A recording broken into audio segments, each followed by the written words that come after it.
Shalom. Shalom, shalom, shalom, peuple de Dieu. Que Dieu soit loué, que l'Éternel vous bénisse, qu'on vient de se retrouver encore une fois. Merci ma soeur Benita Bamangisa. Nous sommes ensemble encore une fois aujourd'hui pour partager, continuer notre sujet de la fois passée, du mercredi passé, sur la tentation. En fait, on devait englober la tentation, les épreuves et les trois autres mots que nous avons parlé qui accompagnent pratiquement, qui marchent pratiquement ensemble avec ces mots-là. Nous avons dit que la tentation n'est pas à confondre avec les épreuves. Et parce que, comme Jacques, je vais relire le passage que nous avons lu la fois passée. C'est le passage de Jacques chapitre 1er, versets 12 à 13, à 15 plutôt. Et puis nous allons lire le verset qui suit là. Donc lisons Jacques chapitre 1er. Et soyez prêts. Nous sommes ici pour une vingtaine de minutes. J'espère que Dieu sera avec nous, ensemble avec vous, pour nous bénir. Nous lisons dans le nom de Jésus, dans le livre de Jacques, Jacques chapitre 1er, versets 12 à 15. « Heureux l'homme qui supporte patiemment la tentation, car après avoir été éprouvé, il recevra la couronne de vie que le Seigneur a promise à ceux qui l'aiment. Que personne, lorsqu'il est tenté, ne dise « c'est Dieu qui me tente », car Dieu ne peut être tenté par le mal et il ne tente lui-même personne. Mais chacun est tenté quand il est attiré et amorcé par sa propre convoitise. Puis la convoitise, lorsqu'elle l'a conçue, enfante le péché, et le péché étant consommé, produit la mort.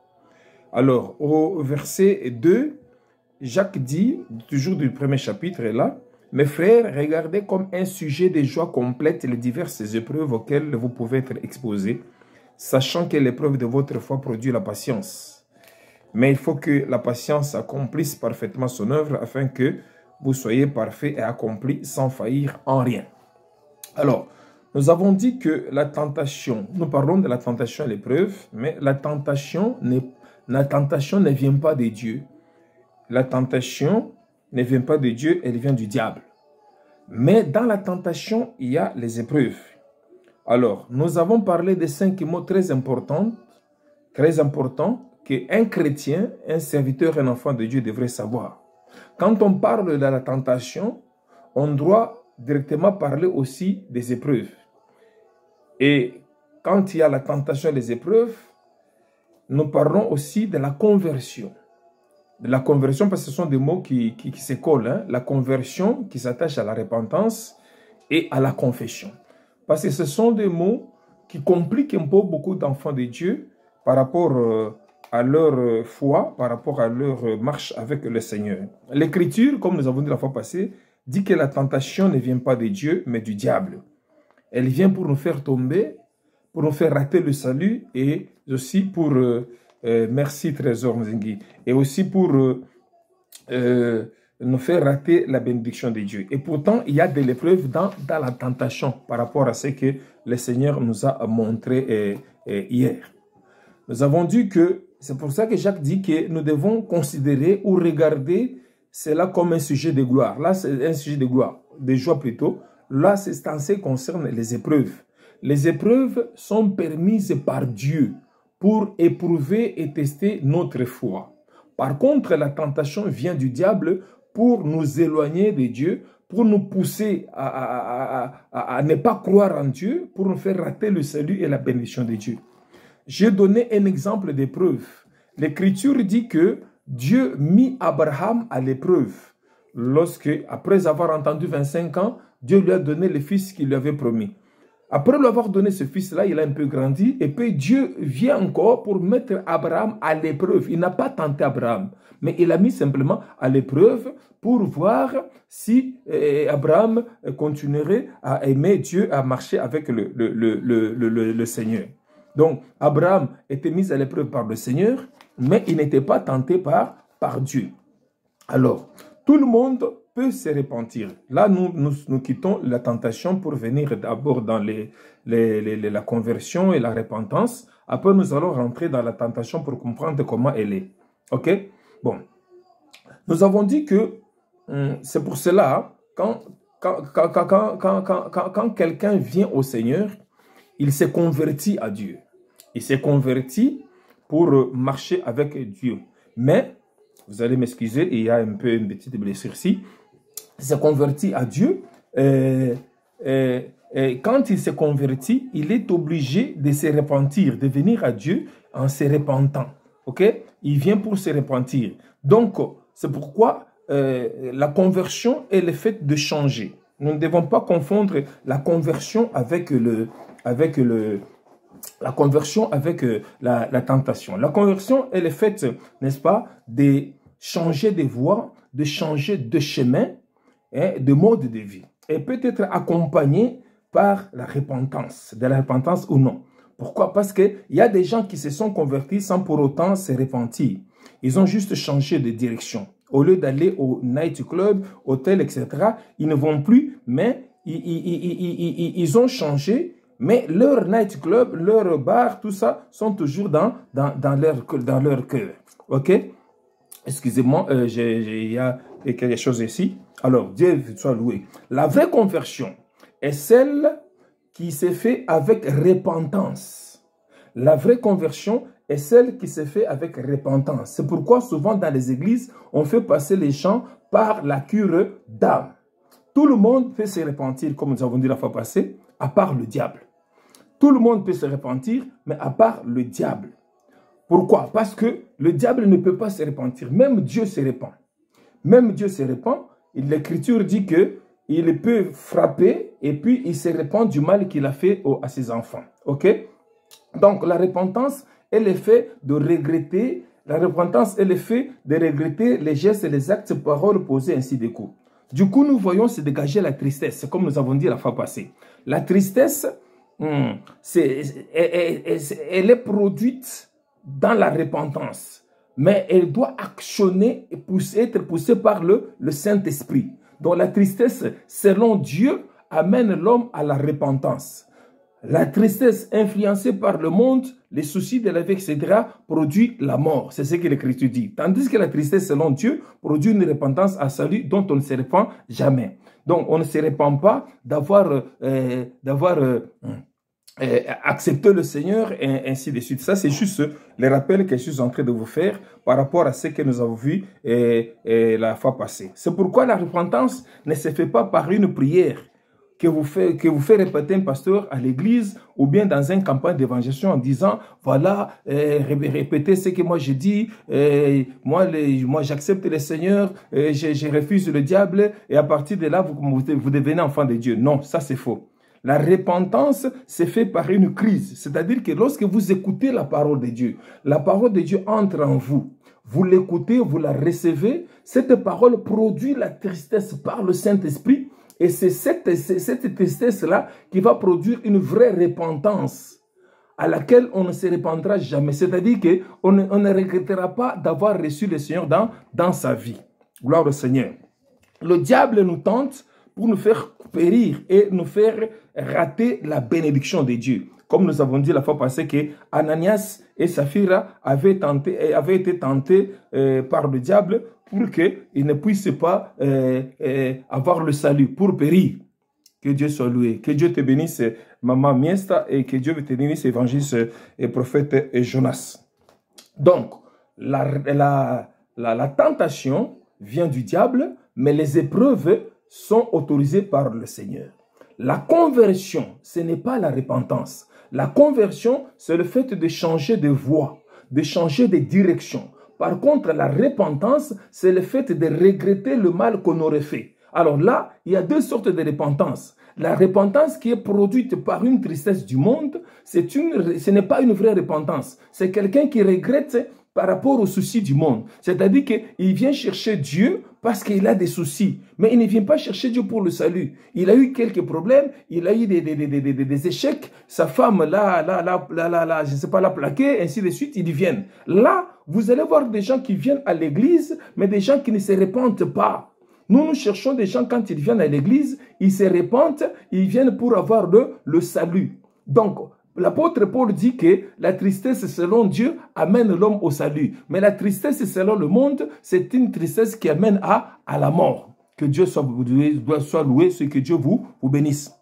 Ça, c'est une chose. Maintenant, quand on est attristé selon Dieu et qu'on a la repentance selon Dieu, maintenant, c'est ce qui va pousser quelqu'un à faire quoi? Ça va pousser quelqu'un à se confesser maintenant. Donc, nous avons la conversion, nous avons la repentance et nous avons la confession. La confession qui vient dans une repentance où il y a le regret, où il y a la tristesse poussée par le Saint-Esprit, c'est là que nous voyons une vraie confession. Comme les apôtres Pierre, après avoir prêché, les Juifs, le jour de la Pentecôte, ils ont dit, « Oh, mes frères, que ferons-nous » Et Pierre leur a dit, parce qu'ils étaient touchés par la parole du Seigneur, Pierre leur a dit, « Repentez-vous et que chacun de vous soit baptisé au nom de Jésus pour le pardon de vos péchés. » Alors maintenant, lorsque quelqu'un se répand par rapport à la tristesse qu'il a animée, poussée par le Saint-Esprit, cette personne va se confesser véritablement. Elle va confesser véritablement et cette confession va produire des fruits. Parce qu'il y a des gens qui ont confessé, mais ce n'était pas une vraie confession. Je vais lire un passage de l'Écriture ici, dans le livre de Proverbes. Vous allez voir, Proverbes chapitre 28. Nous allons lire ensemble avec vous. Proverbes 28, excusez-moi. Proverbes 28, oui, je suis là. Verset 13. La Bible décrit ceci. Celui qui cache ses transgressions ne prospère point, mais celui qui les avoue et les délaisse obtient miséricorde. Cela veut dire quoi? Quand on est poussé par le Saint-Esprit, merci mon fils Joshua, serviteur de Dieu. Quand on est poussé par le Saint-Esprit, il vous pousse. Le Saint-Esprit crée la tristesse en vous. Et cette tristesse vous amène à une vraie repentance dont on ne se répand pas, qui amène le salut. C'est là que ça peut pousser quelqu'un à confesser maintenant véritablement ses péchés. Il ne peut pas cacher. Il va tout dire, il va tout déballer au nom devant le Seigneur. C'est là où l'Écriture dit ici que c'est lui qui cache ses transgressions. C'est-à-dire qu'il ne se répand pas, il ne regrette pas. Vous allez cacher. Mais celui qui regrette le mal qu'il aurait fait, il dévoile ses péchés, il confesse ses péchés, il obtient miséricorde. C'est que quand vous poussez quelqu'un à confesser, alors qu'il n'est pas touché dedans, il ne fera pas la vraie confession. Vous poussez quelqu'un à confesser. Vous dites que vous devez confesser. Vous devez confesser. Bien aimé, il ne fera rien du tout. Je vous donne un exemple. Je peux donner l'exemple d'une femme. Une femme avec son mari.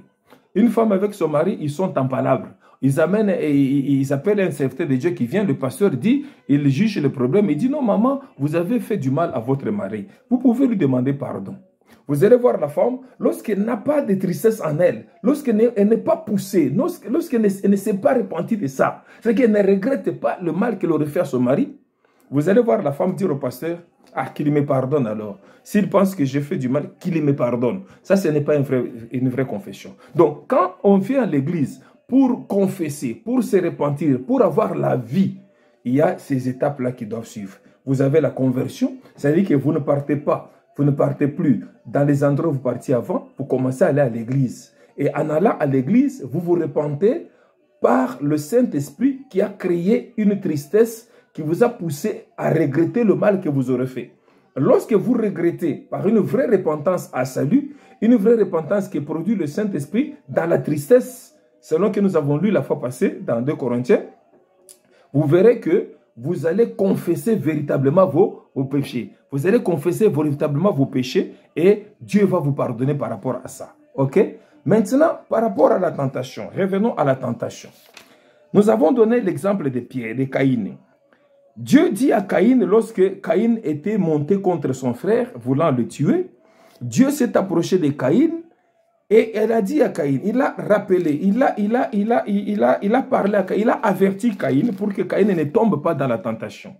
La fois passée, nous avons vu que Dieu ne permettra pas que nous soyons tentés au-delà de nos forces. À la tentation grande, il donne les moyens d'en sortir. 1 Corinthiens chapitre 10, verset 13. Alors, Le diable est venu tenter Caïn. Pourquoi le diable est venu tenter Caïn? Le diable est venu tenter Caïn parce que dans Caïn, il y avait déjà de la haine. Il y avait déjà de la jalousie contre son frère Abel. Et le péché est venu pour pousser Caïn à commettre l'inévitable. Lorsque le péché est venu, Dieu est venu avertir Caïn. Dieu a dit à Caïn que, attention Caïn, le péché est couché à ta porte et ses désirs se portent vers toi. Mais toi, domine sur lui. Genèse chapitre 4, versets 6 à 7. Ça, c'est un premier exemple par rapport à la tentation. Pour que vous compreniez que la tentation ne vient pas de Dieu, mais la tentation vient du diable. Mais par contre, dans la tentation, il y a les épreuves. Or, les épreuves sont permises par Dieu pour tester notre foi. Dieu ne tente personne parce qu'il n'est lui-même tenté par le mal. Il ne peut pas faire le mal. Celui qui peut tenter un autre, c'est celui qui fait le mal. Que Dieu vous bénisse. Alléluia. Ok. Deuxième exemple de la tentation. L'Écriture dit que dans Matthieu, nous avons lu ça la semaine passée, Matthieu chapitre 4, versets 1 à 3, l'Écriture dit que le Saint-Esprit a amené Jésus. Le Saint-Esprit a amené Jésus au désert pour y être tenté par le diable. Donc, c'est le Saint-Esprit qui a amené Jésus au désert. Je lis au nom du Seigneur. Matthieu chapitre 4, versets 1 à 3. Alors, Jésus fut amené par l'Esprit dans le désert pour être tenté par le diable. Après avoir jeûné 40 jours et 40 nuits, il eut faim. Et le tentateur s'étant approché, lui dit, « Si tu es fils de Dieu, ordonne que ces pierres deviennent des pains. » Jésus répondit, « Il est écrit, l'homme ne vivra pas seulement, ainsi de suite. » Donc, Jésus-Christ a été transporté, a été amené par le Saint-Esprit au désert. Pas pour qu'il tente le Seigneur Jésus, pas pour que Jésus-Christ soit tenté par le diable. Et après avoir jeûné 40 jours et 40 nuits, il eut faim. Pendant qu'il était à jeûne, il n'avait pas faim. Pendant qu'il était dans la présence de Dieu, il n'avait pas faim. Maintenant, après avoir terminé son jeûne, il a eu ce besoin-là de manger. Il eut faim. C'est alors que le tentateur s'est approché de lui. Pourquoi le tentateur ne s'est pas approché de Jésus avant? Le tentateur ne s'est pas approché de Jésus avant parce que en Jésus, il n'y avait aucun désir. Il était dans la présence de Dieu. Mais lorsque le tentateur a vu que maintenant, il y a un besoin en lui. Maintenant, il a besoin de manger. Il a faim. C'est alors que le tentateur s'est approché pour le tenter. Est-ce que vous comprenez? Il a vu le besoin en lui. Il a vu la faim en lui. Donc, la tentation, retenez bien ce que je vous dis. La tentation ne vient qu'à partir de ce qui est en nous. Elle est attirée par ce qui est en nous, dans notre cœur. Si tu n'as rien du diable en toi, le diable ne viendra pas te tenter. Mais si en toi, tu as des pensées qui appartiennent au diable, qui permettent au diable de s'approcher de toi, le diable s'approchera de toi. Quelque part, Jésus a dit dans l'Écriture, dans Jean chapitre 14, verset 30, il dit aux apôtres, « Allons-y, car le prince de ce monde arrive. Il n'a rien de lui en moi. » Allons-y, le prince de ce monde vient, mais il n'a rien. Il ne va rien trouver de bien, enfin, de ce qui lui appartient à moi. Si le diable vient vers vous, si le diable, mon frère qui me suit maintenant, si le diable vient vers toi, ma soeur Mika, si le diable vient vers toi pour te tenter, il viendra par rapport à ce qui est en toi et qui lui appartient, qui attire. C'est-à-dire qu'il doit y avoir quelque chose d'attraction négative qui peut attirer le diable. Ça peut être des soucis. C'est pour cela que Paul, en parlant aux Corinthiens, il dit qu'il faut que notre tristesse soit une tristesse du Saint-Esprit selon Dieu, qui amène le salut dont on ne se répand jamais. Mais pas la tristesse selon le monde. Parce que la tristesse selon le monde amène à la mort. C'est-à-dire que permet au diable de venir nous tenter. Moi, je ne joue pas au PMU, Paris Mutuel Urbain. C'est-à-dire que je ne parie pas par rapport au foot, aux chevaux, ainsi de suite. Bon, personne ne viendra me demander parce qu'il sait que je ne fais pas ce jeu-là. Mais on viendra demander à celui qui s'est sorti combien, tierté, quartier, quinté, ainsi de suite, à ceux qui font ces choses-là. Est-ce que vous comprenez? Jacques dit au verset 14 du chapitre 1, « Chacun est tenté quand il est attiré et amorcé par sa propre convoitise. Puis la convoitise, lorsqu'elle a conçu, enfante le péché. Et le péché étant consommé produit la mort. » Alléluia. C'est-à-dire que quand on est amorcé par sa propre convoitise, c'est cela qui attire. Cela attire quoi? Attire la tentation. Jésus-Christ était au désert. Il a jeûné pendant 40 jours, bien-aimés, et 40 nuits. Pendant ces 40 jours et 40 nuits, Jésus n'était pas tenté par le diable. Lorsque Jésus a terminé son jeûne, lorsque Jésus a terminé à faire le jeûne, maintenant il est rentré dans l'état normal. En tant qu'homme, il était dans les besoins. Il devait manger. Et comme il était dans les besoins, le diable a vu le besoin qui était en lui. Et le diable est venu attaquer Jésus, tenter Jésus par rapport aux besoins qui étaient en lui. Il dit, si tu es fils de Dieu, ordonne à ces pierres qu'elles deviennent de pain pour que tu manges. Dieu merci, Jésus-Christ, que Dieu te bénisse.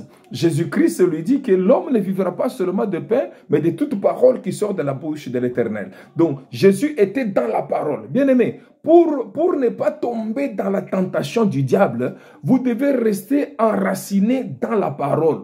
Enraciné dans la parole, et là, le diable ne peut pas vous faire sortir de là. Parce que le diable nous tente par rapport à ce qui est en nous. Quand tu es dans la parole, tu sauras que la parole de Dieu ne veut pas que je puisse me murmurer. Tu sauras que la parole de Dieu interdit la cupidité en nous. Bien aimé, si tu es cupide, le diable te tentera par rapport à cette cupidité-là. Si tu es, je ne sais pas, impudique, le diable te tentera par rapport à cette impureté qui est en toi.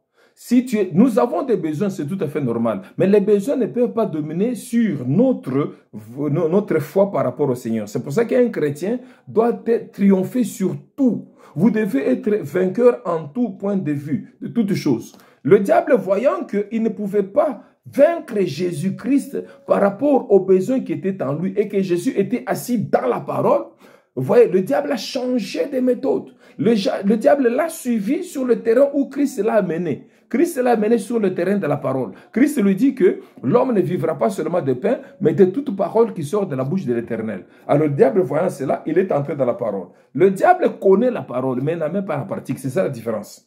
Vous pouvez être tenté par des gens, surtout ceux qui y ont été dans le Seigneur, qui ont goûté à la parole de Dieu et qui sont tombés. Bien aimés, de telles personnes pour les relever, pour les ramener dans la parole, c'est toujours très difficile, surtout s'il était serviteur de Dieu. Pourquoi? Parce que s'il était serviteur de Dieu et qu'il servait le Seigneur, il connaît certains versets. Dès que vous approchez de lui pour dire que moi, mon frère, vous êtes tombé, vous devez rentrer dans le Seigneur, bien aimé, je vous dis la vérité, qu'il vous amènera toujours sur le terrain de la parole. Le diable a amené Jésus sur la parole. Il dit que bon, il l'a amené au sommet de la montagne. Il dit, jette-toi par terre parce qu'il est écrit qu'il donnera des ordres à ses anges pour que ces anges te prennent par leurs mains afin que ton pied ne heurte sur une pierre. Jésus-Christ lui a dit clairement, tu ne tenteras pas le Seigneur ton Dieu. Donc il connaît bien très la parole. De la tentation, j'insiste, est le fait que le diable vient vous tenter par rapport à ce que vous avez dans votre cœur. Il faut savoir qu'est-ce que nous logeons dans notre cœur. Au début, quand j'ai parlé de la différence entre la conversion et la repentance, je vous ai dit que la conversion sans la repentance, ça ne sert à rien. C'est pour ça que les gens tombent, ils viennent à l'église, c'est vrai, mais après quelques temps, ils vont tomber encore par terre. Ils vont reculer en arrière. Pourquoi? Parce qu'ils sont venus, ils se sont convertis des pieds, mais pas de cœur. Le Seigneur dit que ce peuple m'honore de l'œuvre, mais son cœur est éloigné de moi. Donc, ce sont des choses pratiques et spirituelles que nous devrions savoir pour savoir comment faire des disciples au Seigneur. Parce que nous avons dans nos églises des gens qui sont des soi-disant, comme je l'ai dit la fois passée, des soi-disant croient, mais ils ne le sont pas. Ils ne croient pas au Seigneur. Que Dieu bénisse. Ils viennent, ils ne se convertissent pas des cœurs. Quand ils se convertissent des pieds, ils ne vont pas au bar, ils ne vont pas aux hôtels, ainsi de suite, mais leur bar, leur net, comme les hôtels, c'est dans le cœur. Et lorsque c'est dans le cœur, ils ne viennent à l'église que des pieds. Leur pensée, c'est ailleurs, le diable viendra. Le diable ne vous tentera pas avec quelque chose qui vous est étranger. Retenez bien ce que je vous dis. Le diable nous tente toujours avec des choses qui sont en nous. Et lorsqu'il vient nous tenter, et Dieu vous regarde, il dit que je regarde ces épreuves-là. Parce qu'il y a la tentation qui vient du diable, mais les épreuves viennent de Dieu. Je ne sais pas si on se comprend. Je ne sais pas si vous comprenez ce que je suis en train de dire là. Alléluia. C'est-à-dire que le diable ne viendra pas vous tenter en dehors de ce qui est en vous.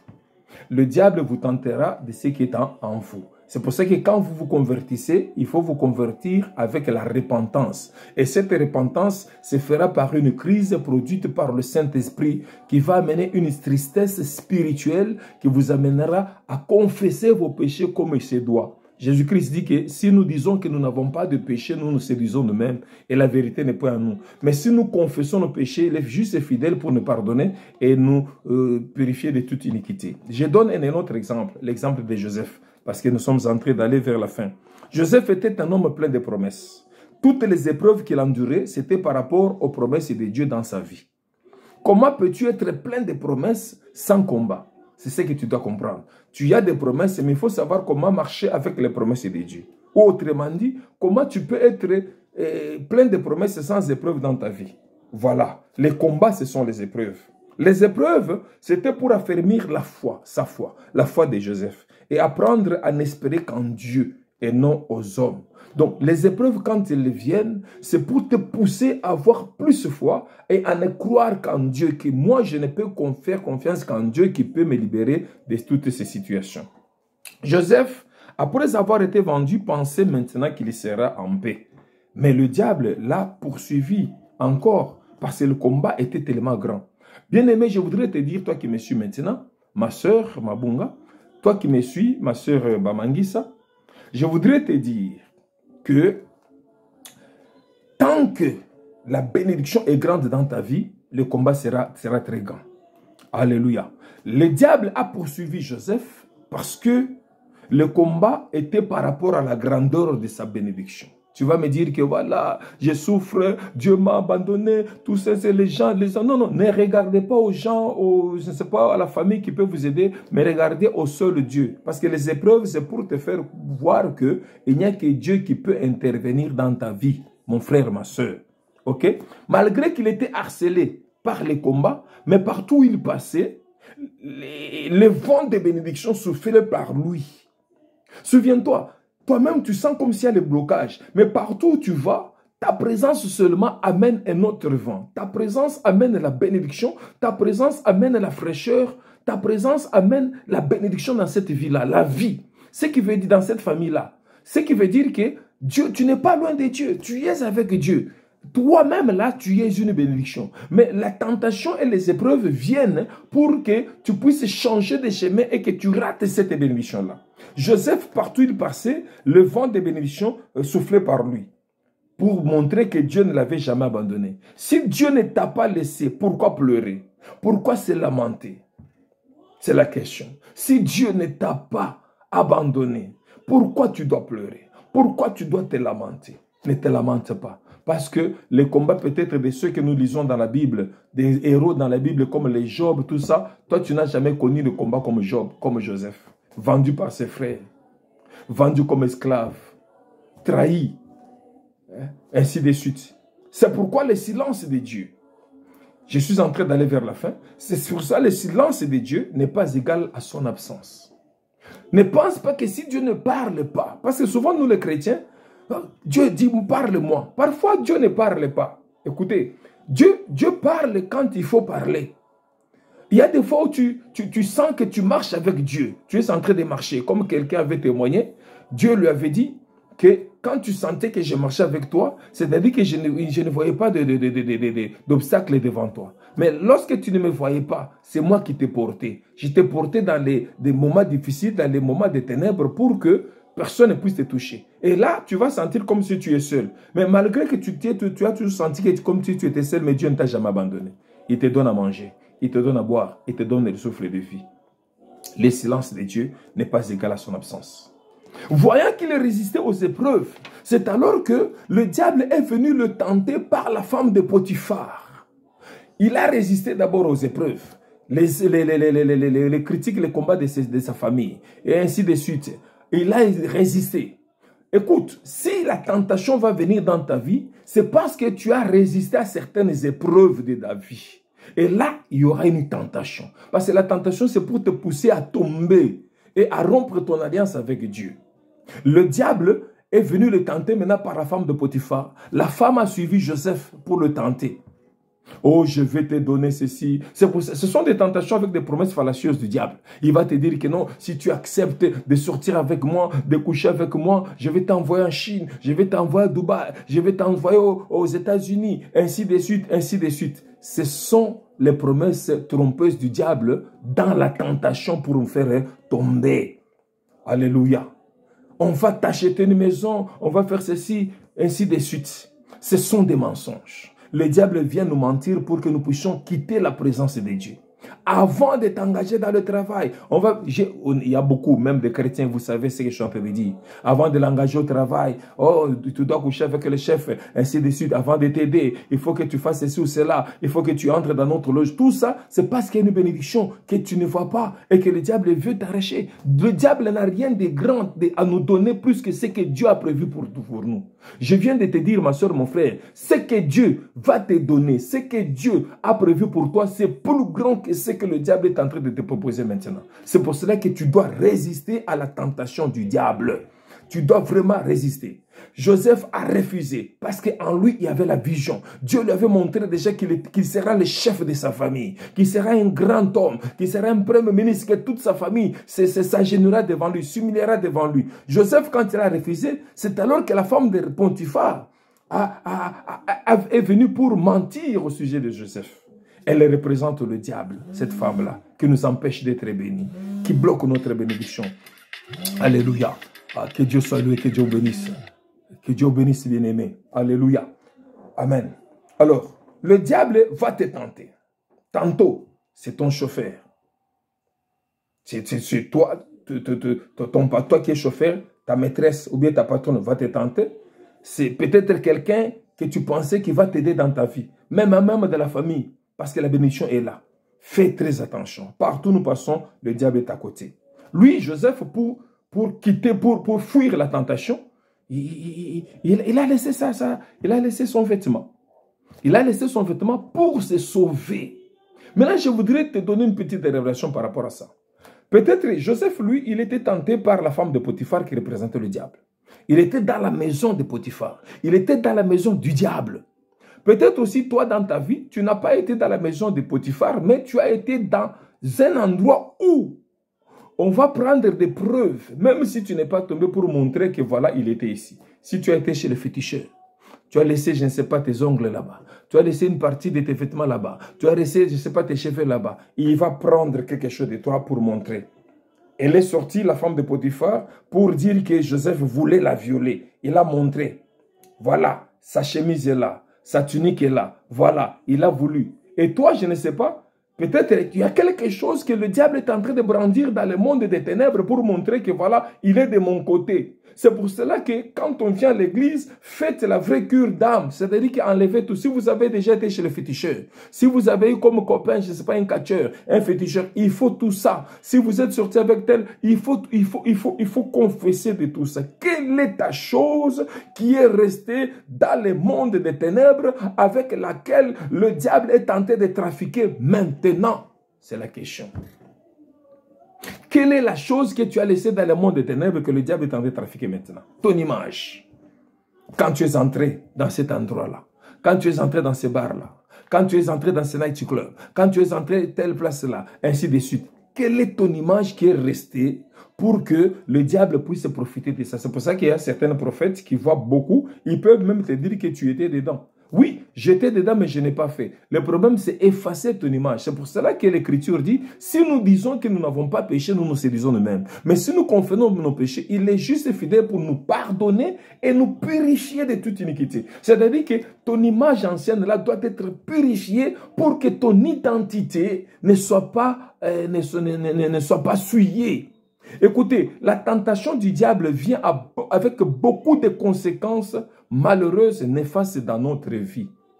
Que Dieu vous bénisse. Ne parlez pas, ne dites pas que non, Dieu m'a tenté pour voir si quand je vais entrer dans ce bar ou bien dans cet hôtel, dans cette chambre-là, c'est que je peux faire. Non, non, non, Dieu ne tente pas. Mais c'est le diable qui tente. Mais Dieu nous met seulement à l'épreuve par rapport à la tentation du diable pour voir si nous allons affermir notre foi. Tu es passé par ces tribulations-là, tu es passé par cette souffrance-là, c'est pour affermir ta foi. Alléluia.